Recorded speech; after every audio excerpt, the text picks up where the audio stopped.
It was a warm Saturday afternoon, the kind that brought families out in droves to the local ballfields. The smell of fresh cut grass mixed with popcorn and hot dogs from the concession stand. Laughter echoed, and the clink of aluminum bats rang out over cheers from proud parents. 10-year-old Ryan was excited. Today's game was a big one. He'd been practicing his swing all week and was wearing his favorite jersey, his glove snug on one hand and a hopeful smile on his face. His father, Mark, sat just behind the dugout with a water bottle in hand and a camera ready, capturing every moment.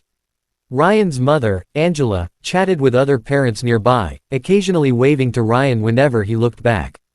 The game moved on like any other. The coach gave instructions, kids swapped places between innings, and snacks were passed out between plays. No one noticed anything strange at first. Ryan had just returned to the dugout after his turn at bat. He tossed his helmet aside, grabbed a drink, and sat down to cheer for his teammates. But then, sometime between the third and fourth innings, he was gone. At first, no one panicked. Maybe he'd gone to the restroom. Maybe he was grabbing something from his mom. But minutes turned to 15, then 20. When Angela walked over to the dugout and asked where Ryan was, no one had an answer. Mark stood up, scanning the field, then the parking lot, calling his son's name. Still nothing. Within the hour, the game was called off.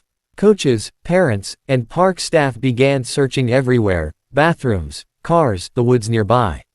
Someone called the police. An officer arrived quickly, then more followed. A command post was set up at the field's entrance. Helicopters were dispatched. K-9 units swept the grounds. The calm afternoon had shattered, replaced by flashing lights, sobbing voices, and growing fear. Mark's heart pounded as he ran from group to group, asking if anyone had seen his son. Angela clutched Ryan's baseball cap, her hands shaking. By sunset, there was still no sign of him. Ryan, the cheerful boy who was just playing ball that morning, had vanished, without a trace. The baseball field, once buzzing with laughter and cheers, was now surrounded by yellow tape and uniformed officers. Floodlights lit up the area as the sun dipped below the horizon, casting long shadows over the bleachers and dugouts. The community stood in disbelief. How could a child disappear in broad daylight with hundreds of people around?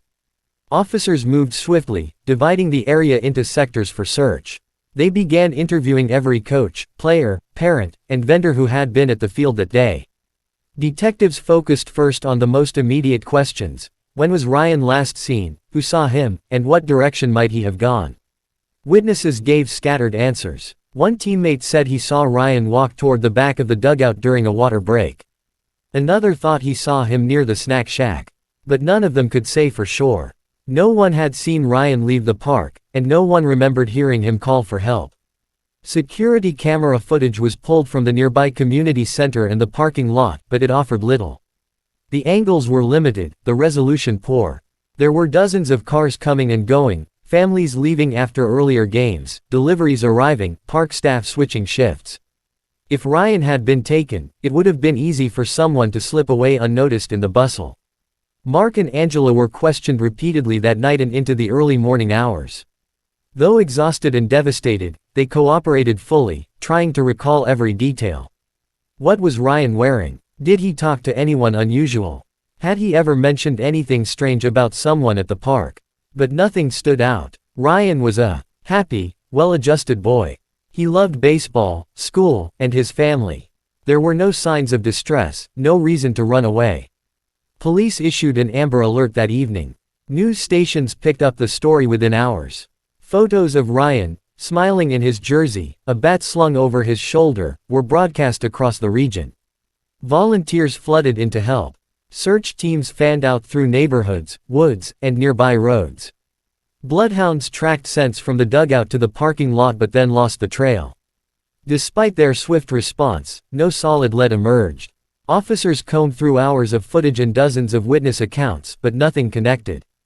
It was as if Ryan had simply vanished into thin air. For Mark and Angela, the silence was unbearable. Every second without news felt like a lifetime. They refused to leave the field that night, standing near the dugout long after the crowds had dispersed, clinging to the last place they saw their son. Something terrible had happened, they could feel it. But no one could say what. The days after Ryan's disappearance blurred into each other for Mark and Angela, marked by endless interviews, restless nights, and crushing silence. Their once ordinary lives were now consumed by grief, confusion, and a desperate need for answers. Angela barely ate or slept, spending her days scrolling through news updates, responding to messages from strangers offering prayers, theories, or false hope. Mark, on the other hand, became a man possessed. He quit his job without hesitation, determined to dedicate every waking moment to finding his son. Nothing else mattered. Ryan's bedroom remained untouched, a small museum of his young life. His favorite baseball cap still hung on the doorknob, and a glove rested on the windowsill, sun-bleached and soft from years of use. At night, Angela would sit on his bed, clutching one of his stuffed animals, whispering goodnight to the boy who should have been under those blankets. Sometimes she would imagine hearing his laugh down the hallway, only to remember with a crushing weight that he was still gone. Mark took to the streets, plastering Ryan's photo on every pole, storefront, and bus stop within a 50-mile radius. He printed thousands of flyers, handing them out at gas stations, truck stops, and shopping malls. He spoke at vigils, did interviews with local and national news outlets, and showed up at every tip site, no matter how far-fetched.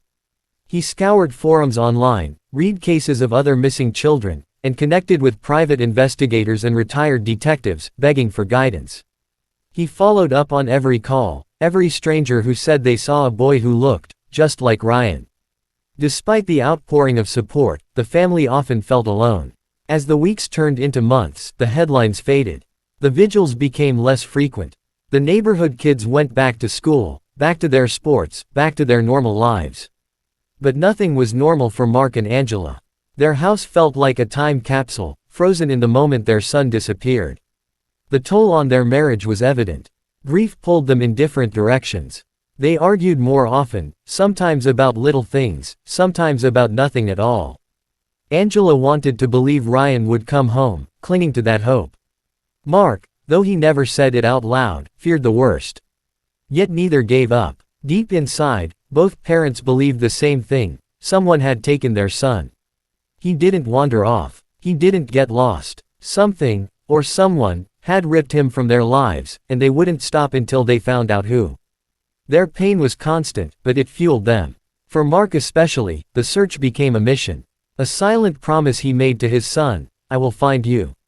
No matter what it takes. As the seasons changed and 9 months slowly dragged on, the sharp urgency of the initial search dulled into a quiet ache, but Mark refused to slow down. He had transformed his garage into a makeshift war room. Maps, photos, and timelines covered every wall. A corkboard displayed every known lead, pinned with red strings tracing movements, interviews, and clues, most of them ultimately going nowhere.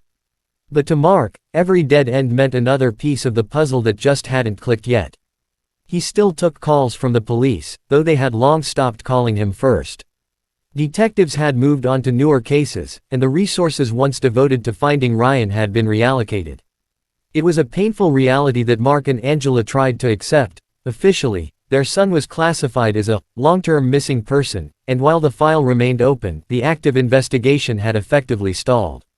Angela, worn down from the emotional roller coaster, had begun seeing a therapist.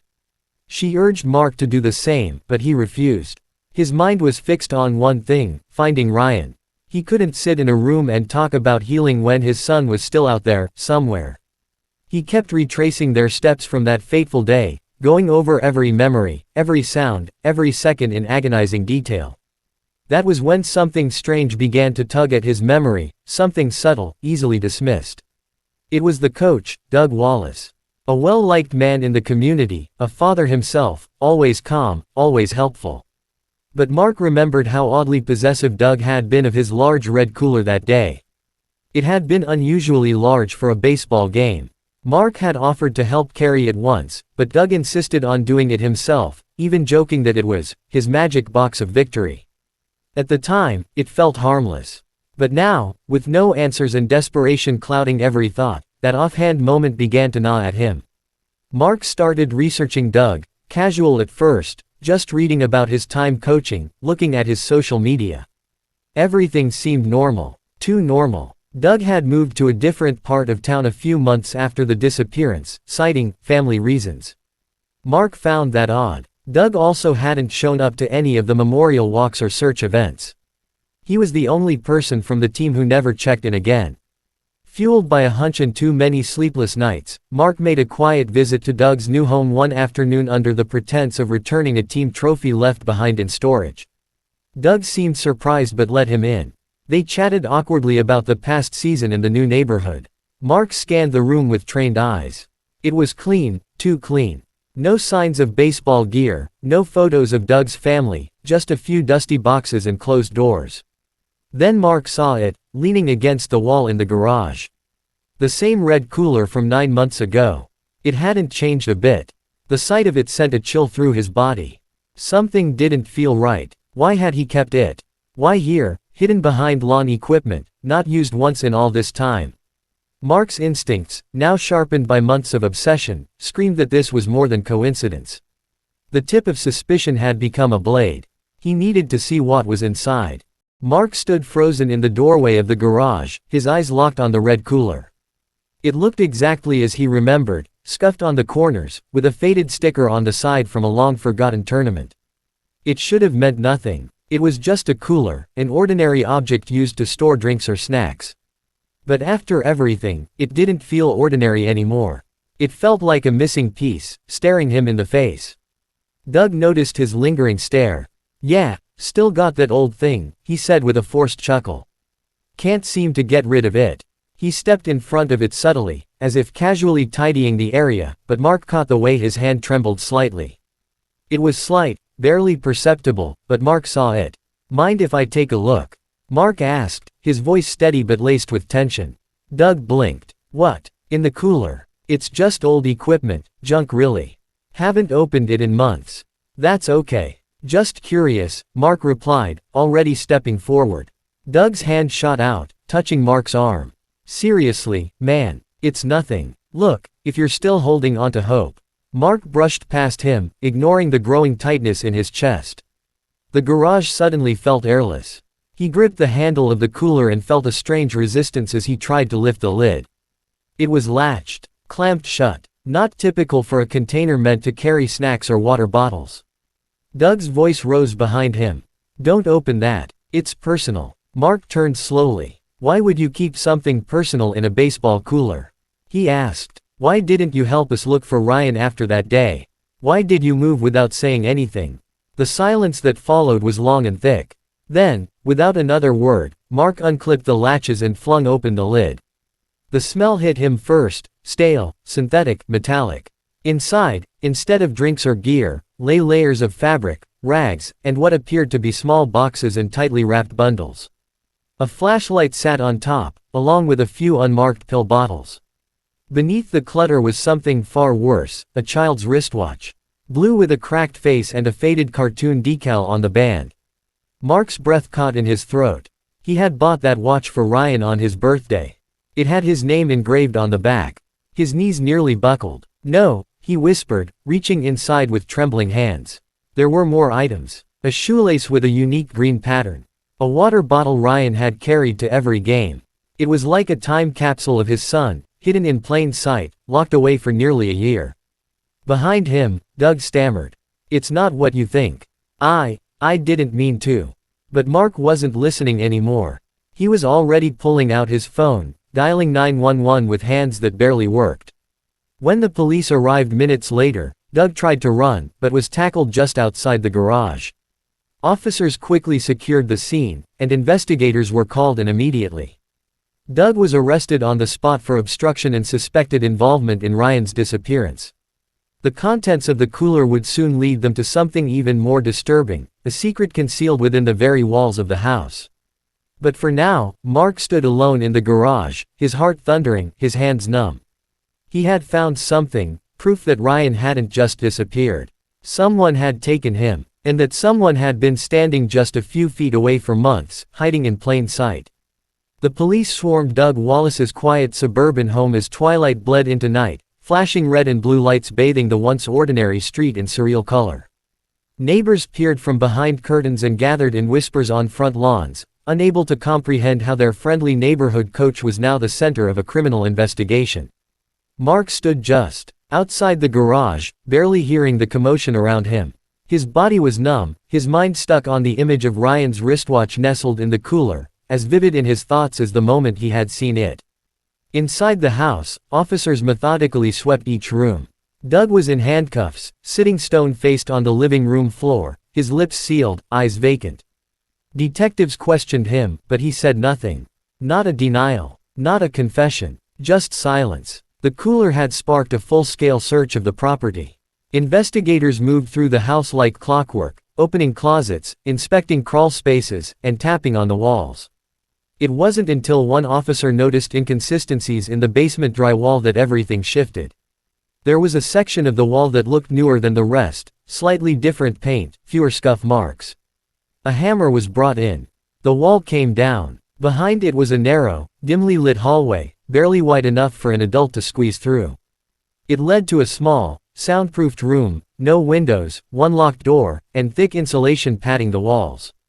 A single mattress lay on the floor, along with a plastic crate filled with books, a flashlight, and a few worn-out toys. It was a makeshift prison, deliberately constructed and eerily clean. The air was stale. The silence was suffocating. Then came the sound, faint, unsure, like a question wrapped in fear. "Hello." The voice stopped everyone in their tracks. The door creaked open, and there he was. Ryan. Thinner than Mark remembered. Paler. His hair longer. But it was him. Alive. The room exploded into motion.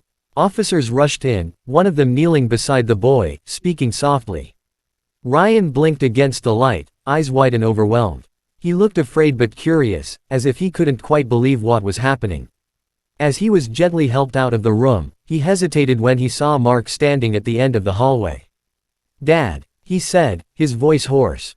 Mark's knees gave way as he choked out a sob. "Ryan, oh my God." He rushed forward, pulling his son into his arms. Ryan clung to him, burying his face into Mark's chest. The boy trembled, but his grip was strong.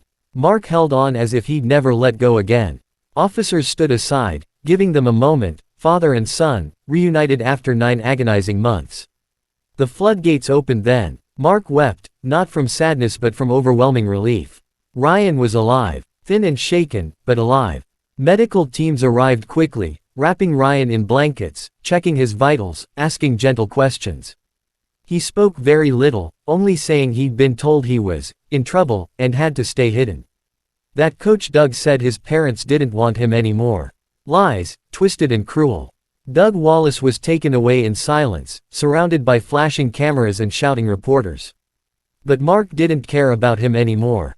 His world had narrowed to one small, frail boy clinging to him with all the strength he had left. And for the first time in nearly a year, Mark allowed himself to breathe. The hospital room was quiet, bathed in a soft glow from the small lamp near the bed.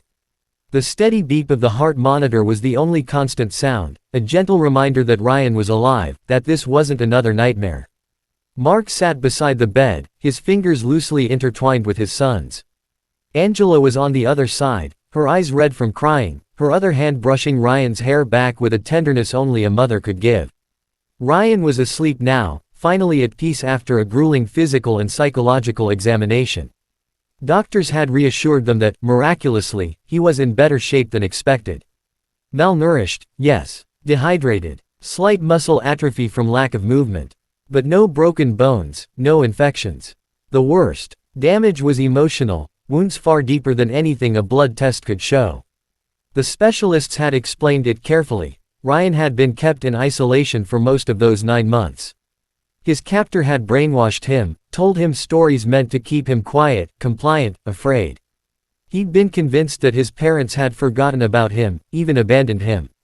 He wasn't chained or beaten, but he was imprisoned by fear.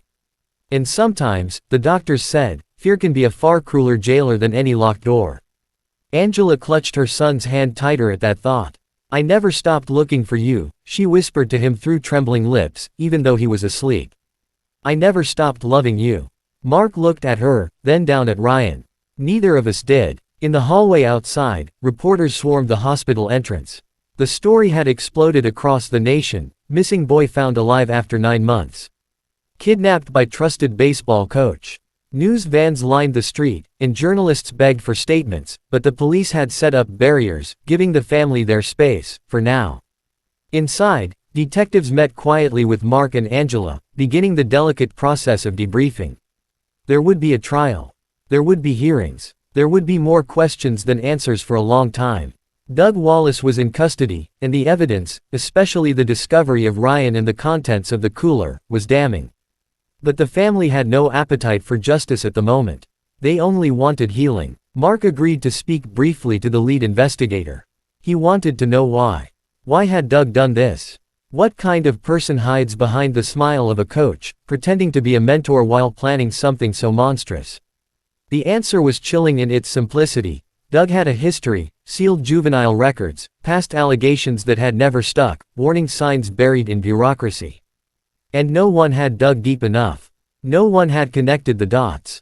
Until now. The guilt was heavy on Mark's chest. He had trusted Doug, let Ryan near him, laughed at his jokes, shook his hand after every game.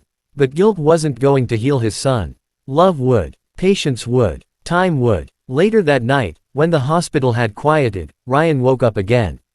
He didn't speak at first, just looked at his parents, as if making sure they were real. Then he whispered, "I had dreams you were looking for me." Angela's face crumpled. "We were, sweetheart. Every single day." And Mark leaned in close, his voice breaking. "We found you, buddy. You're safe now. You're never going back there again." Ryan didn't say anything more. But he squeezed their hands, and didn't let go. Months passed, and though the media frenzy faded and the news vans disappeared from the hospital parking lot, the road to recovery had only just begun for Ryan and his family. The world outside had moved on, but inside the modest family home, time slowed to match the fragile rhythm of healing. Ryan had returned to his bedroom, now updated with fresh sheets, brighter colors, and soft nightlights that cast gentle glows into corners that once might have seemed too dark. Yet, even in familiar surroundings, nothing felt entirely the same. Mark and Angela had transformed their lives around Ryan's needs. They took leave from work indefinitely and moved at his pace, whether it meant long walks in silence, nights when Ryan needed to sleep curled between them, or afternoons spent quietly assembling puzzles at the kitchen table. They enrolled him in private counseling, and his therapist worked slowly, gently peeling back layers of trauma with warmth and trust. Each session offered tiny glimpses of the boy he used to be, his curiosity returning, a timid laugh, a whispered question about his old baseball glove.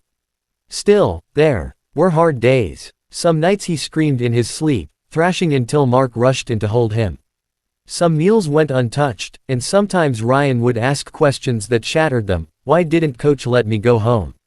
Or, "Did you forget about me?" Each time, Mark and Angela would assure him again and again, they never gave up, not for a second. They had lived in agony, hearts broken every day he was gone. The trial for Doug Wallace finally began that fall. The court was packed with spectators and reporters eager for sensational headlines. But the heart of the courtroom sat quietly at the prosecution table, Mark and Angela, sitting side by side, their hands clasped tightly, as they listened to testimonies, reviewed timelines, and relived every painful detail. Ryan wasn't present. Too young, too fragile. His statements had been recorded privately, shielded from the courtroom chaos. The evidence was overwhelming. Surveillance gaps, digital records, suspicious purchases, and of course, the discovery of Ryan himself, all pointed to a meticulous, calculated abduction. Doug Wallace had not acted on impulse. He had watched, planned, and waited. The jury didn't take long. Guilty on all counts. Kidnapping, false imprisonment, child endangerment. The judge, unmoved by the defense's attempt to paint Wallace as a troubled man, delivered the maximum sentence. Doug would spend the rest of his life behind bars. There was no celebration in the courtroom. Just a quiet exhale. A burden partially lifted. Outside, the press clamored for a statement. Mark simply said, "We're going home." That's all we ever wanted. In the weeks that followed, a new normal began to take shape. Ryan returned to school, starting slowly with half-days and home tutoring. His classmates welcomed him cautiously at first, unsure what to say, until one brave boy walked up and handed Ryan a baseball card, saying, "I saved this for you." That moment sparked something, an invisible weight lifted, and soon, Ryan was laughing again, trading cards, telling stories. The family took a trip to the beach that winter. It was cold and windy, but Ryan didn't care. He ran along the shoreline with his father, chasing waves and screaming into the wind.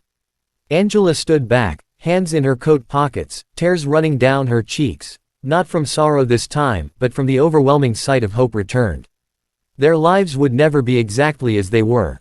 The shadows of what happened would always be there. But with each day, the darkness dimmed a little more, replaced by something stronger than fear. Love, resilience, and the unbreakable bond between a lost boy and the parents who never stopped searching.